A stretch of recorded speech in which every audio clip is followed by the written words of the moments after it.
Saudaraku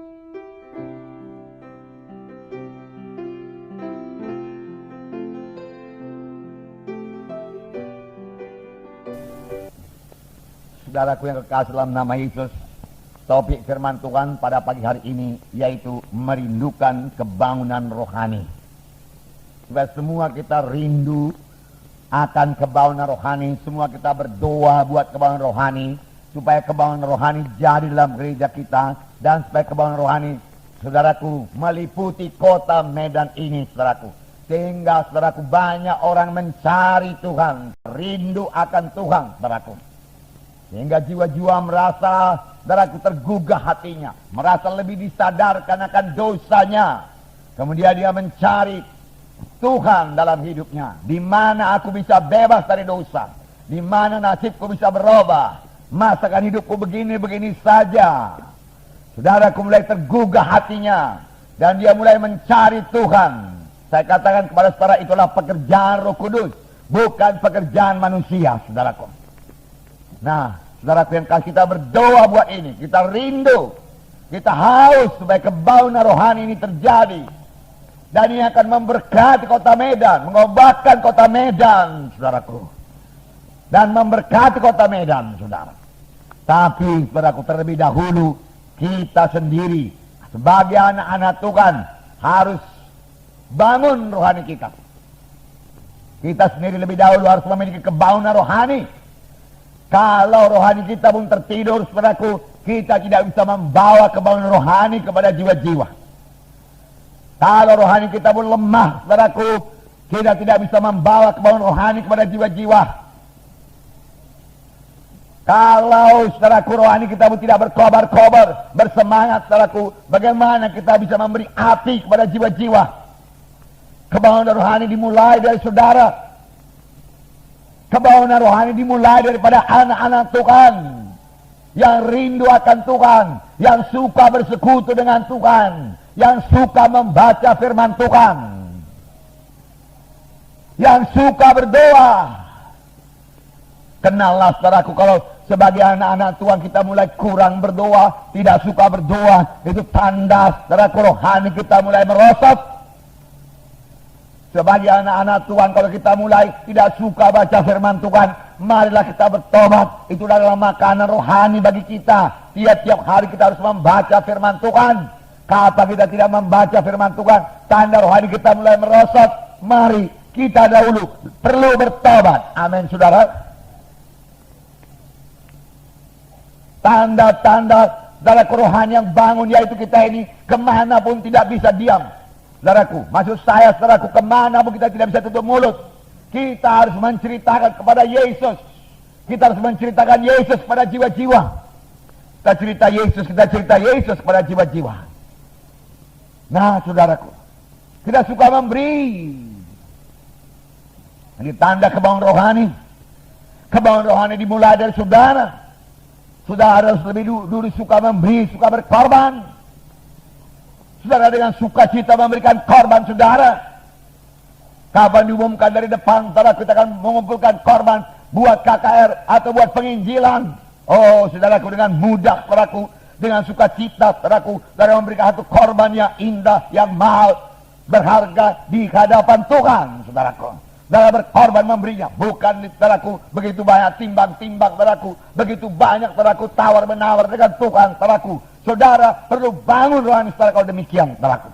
Tidak ada yang terlalu mahal buat Tuhan, saudaraku. Saudaraku, kita ikut dalam perintah agung. Kita ikut dalam pekabaran Injil, saudaraku. Satu kesempatan kepada kita untuk berkorban kalau ada pekabaran Injil. Beri, saudaraku, beri. Baik kepada orang beri. Ini tanda-tanda rohani yang sehat. Rohani yang bangun. Yang bisa membawa kebangunan rohani bagi orang lain, saudaraku. Apalagi tanda yang saudara berkata, tanda rohani yang sehat, saudaraku. Dia suka bersaksi, dia suka menginjil, saudaraku. Dia suka berkorban. Dan satu lagi, saudaraku, dia terbeban pada jiwa-jiwa karena mengasihi jiwa-jiwa. Dia tahu kemana perginya jiwa-jiwa yang belum memiliki Yesus sebagai Tuhan dan Juru Selamatnya. Banyak sekali, saudaraku, orang Kristen di kota Medan ini, saudaraku, belum pernah punya persekutuan pribadi dengan Yesus. Dia tidak pernah tahu pasti akan keselamatan jiwanya. Dia tidak tahu apakah dosanya sudah diampuni atau tidak. Padahal Yesus datang ke dunia ini untuk mengampuni dosa kita. Dan firman Tuhan berkata supaya kamu tahu. Semua ini kutuliskan kepadamu supaya kamu tahu bahwa kamu yang percaya kepada Yesus Kristus anak Allah beroleh hidup yang kekal. Saudara, kita harus mengetahui dengan pasti kemana kita pergi setelah kita meninggalkan dunia ini. Surga atau neraka. Tidak ada tempat yang ketiga, saudaraku. Tidak ada di tengah-tengahnya, tidak ada. Dan tidak bisa pindah dari neraka ke surga setelah didoakan. Tidak ada, saudaraku. Itu ditentukan pada waktu kita masih di dunia ini. Kitalah yang menentukannya, saudaraku. Keselamatan sudah disediakan Tuhan bagi kita. Tuhan itu Tuhan yang baik, saudaraku. Oh, puji Tuhan. Tuhan itu Tuhan yang baik, saya katakan pada saudara. Dia baik pada saudara. Dia menyediakan yang baik pada saudara. Tetapi saudaraku, ada musuh kita yaitu setan, saudaraku. Setan itu jahat semata-mata. Firman Tuhan berkata, aku datang. Tuhan Yesus berkata, aku datang supaya domba itu beroleh hidup. Bahkan beroleh dengan segala kelimpahan. Tuhan mengendaki hidup kita ini berkelimpahan. Berkelimpahan dengan damai.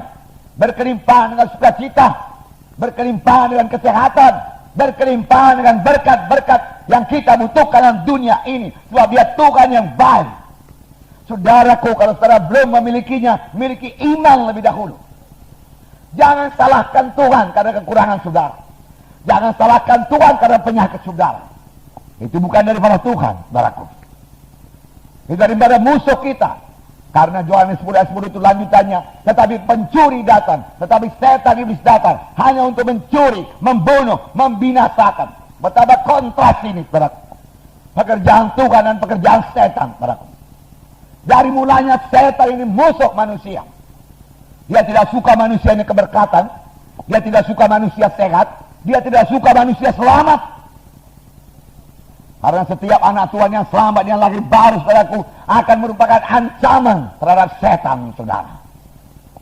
Saudara berkata, dari mana saya tahu Tuhan itu baik? Saudaraku, pohon bisa dikenal daripada buahnya. Lihatlah apa yang diciptakan Tuhan. Pada hari pertama Tuhan menciptakan terang, jadilah terang. Maka firman Tuhan berkata, dilihat Tuhan terang itu baik sekali. Tapi pada hari kedua Tuhan menciptakan cakrawala, langit, untuk memisahkan air yang di atas air di bumi. Tetapi tidak ada dikatakan di situ, maka dilihat Tuhan semuanya itu baik, tidak tertulis. Mengapa? Karena dalam awang-awang ini dipenuhi oleh kuasa kegelapan, dipenuhi oleh setan dan iblis. Pada hari yang ketiga, saudaraku, Tuhan menciptakan bumi ini, saudaraku, memisahkan laut, air, dan daratan, saudara. Dan Tuhan berkata, dilihat Tuhan itu semuanya baik. Baik. Saudara. Tuhan berkata semua ciptaannya baik dan memang baik. Kemudian Tuhan menciptakan manusia. Penciptaan manusia lain sedikit daripada penciptaan, saudaraku, alam semesta ini. Penciptaan alam semesta dijadikan Tuhan. Jadi, dia katakan jadi, saudaraku. Dari manusia dibentuk Tuhan. Haleluya. Dari tanah liat dibentuk Tuhan. Menurut gambar Tuhan. Menurut peta Tuhan. Saudara.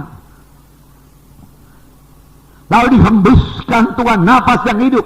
Lalu manusia itu menjadi makhluk yang hidup.